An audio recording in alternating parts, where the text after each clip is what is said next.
Alors bonjour à tous les amis, ici mon prof de conduite. Comme vous le savez, notre objectif c'est votre réussite. Cette vidéo, je vais la faire pour répondre un petit peu aux questions que vous vous posez souvent, à savoir comment faire pour choisir une bonne auto-école. Ou si vous voulez vous tourner vers une autre auto-école parce que vous en avez marre de la vôtre ou vous avez déménagé ou autre. Comment faire pour ne plus se faire arnaquer.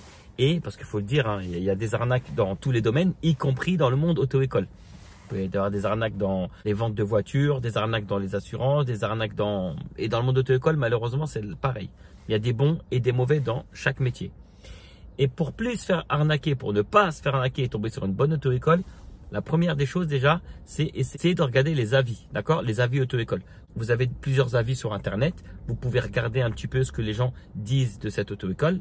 Vous pouvez se fier aux avis de votre entourage. Allez voir les gens qui ont déjà conduit et qui sont déjà inscrits dans cette auto-école dans laquelle vous voulez aller.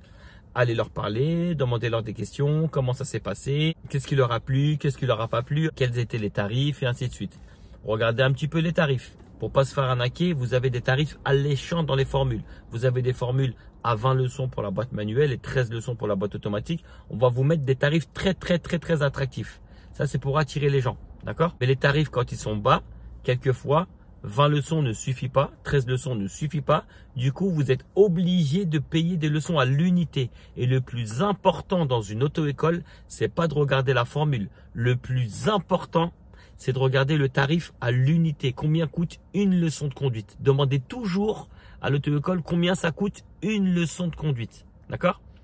Et la leçon de conduite, ça peut varier en fonction des villes. Et bien, regardez toujours combien elle coûte. Parce que si jamais vous devez rajouter derrière 10, 12, 13, 14 ou 15 leçons, à l'unité, ça peut monter vraiment très vite. Donc si niveau financier, vous étiez juste, vous risquez d'abandonner très vite la conduite et là, vous aurez perdu du temps et de l'argent.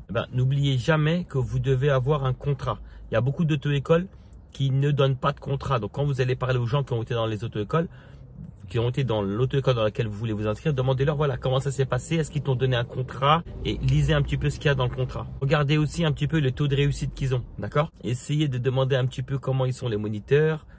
Alors demandez pas à l'auto-école parce qu'ils vont vous dire qu'ils sont tous bons, mais demandez un petit peu à votre entourage comment ils sont les auto-écoles. Est-ce que c'est des gens qui crient, qui restent sur leur téléphone, des moniteurs? Alors c'est simple, si vous voyez un moniteur comme ça, oubliez, n'allez pas dans cette auto-école, d'accord? Ça c'est pas bon du tout.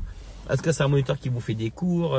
Est-ce qu'il explique correctement? Est-ce qu'il est assez pédagogue? Est-ce qu'il est patient? Tout ça, c'est des critères à prendre en compte. Un cours de conduite, ce n'est pas simplement déplacer une voiture, rouler. C'est pas vous demander de faire plusieurs choses en même temps. Il y a vraiment, c'est vraiment une règle qu'on a respectée en tant que moniteur. On a une trame à respecter pour pouvoir vous faire évoluer dans des bonnes conditions pour que vous puissiez obtenir vos permis le plus vite possible. Il y a certains moniteurs, en fait, qui sont pas... Un, ils sont pas pédagogues. Deux, ils crient, ils sont sur leur téléphone. C'est que c'est pas bon du tout, d'accord? N'hésitez pas à faire une évaluation aussi dans l'auto-école. Vous prenez une leçon d'évaluation. Vous regardez un petit peu comment ça se passe. Vous le sentez pas. Si vous voyez que le moniteur, il crie. Alors, c'est vrai que le moniteur peut changer. À la première heure, il peut être tout gentil. Et à la deuxième heure, ça peut ne plus être le même moniteur, d'accord? Maintenant, il vous reste plus qu'à essayer de chercher une bonne auto-école. Donc, fiez-vous aux avis des gens, demandez, essayez d'aller voir les gens qui se sont inscrits dans cette auto-école, demandez-leur comment ça s'est passé, comment étaient les moniteurs, quels étaient les tarifs. N'hésitez pas à aller les voir, leur demander une copie de leur contrat pour demander quels sont leurs tarifs, quels sont leurs taux de réussite. Une auto-école, j'ai oublié de vous dire, qui change beaucoup de moniteurs, c'est pas bon signe. Quand une auto-école, vous voyez qu'elle tourne beaucoup et qu'elle a souvent des nouveaux moniteurs, ça c'est pas bon. Ça veut dire déjà qu'au sein de l'organisation de l'auto-école, ça va peut-être pas bien. Et du coup, vous risquez d'en subir les conséquences de la mauvaise organisation de l'auto-école. Qui dit mauvaise organisation, dit élève pas bien entouré. Et élève pas bien entouré, c'est élève pas bien formé. Élève pas bien formé, risque d'échec. Ça aussi, c'est un élément qu'il faudra prendre en compte. D'accord les amis? Donc j'espère vous avoir... Alors si vous voulez venir chez monprofdeconduite.fr, vous êtes les bienvenus. D'accord? Il y a aussi Raphaël FCD Auto-école. Il y a plusieurs auto-écoles qui sont bien et d'autres qui sont pas bien.